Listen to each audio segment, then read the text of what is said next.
Die Tiefbohrmaschine IMSA MFT 600/12 EVO ist für die Bearbeitung zylindrischer Werkstücke mit einer maximalen Länge von 600 mm konzipiert. Sie ermöglicht eine axiale Bohrung mit Durchmessern zwischen 2 und 12 mm. Typische Anwendungen sind medizinische Komponenten, Temperaturmesssonden, Bolzen für die Luft- und Raumfahrt sowie Auswerferführungsrohre für Formen. Das Werkstück wird entgegen der Schneidbewegung des Einlippenbohrers gedreht.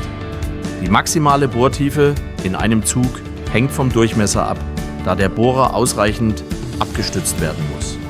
Für Durchmesser zwischen 3 und 12 mm beträgt die maximale Bohrtiefe bei dieser Maschine das 160-fache des Durchmessers.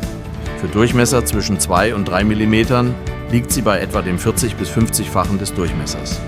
Die Maschine ist mit 3 Autofokus-Lünetten ausgestattet, die besonders effektiv zur Reduzierung von Vibrationen beitragen, zugunsten einer längeren Werkzeugstandzeit und einer verbesserten Oberflächenqualität der Bohrung. Für die Vorbereitung zur Roboterbeladung ist optional eine automatische Türöffnung erhältlich. Gemäß den Anforderungen unseres Kunden wurde die in diesem Video gezeigte Maschine mit einer Heidenhain-Steuerung und einem vollständig hellen Gehäuse konstruiert. In der Standardausführung ist die MFT 612 EVO mit einer Siemens 828 Steuerung ausgestattet.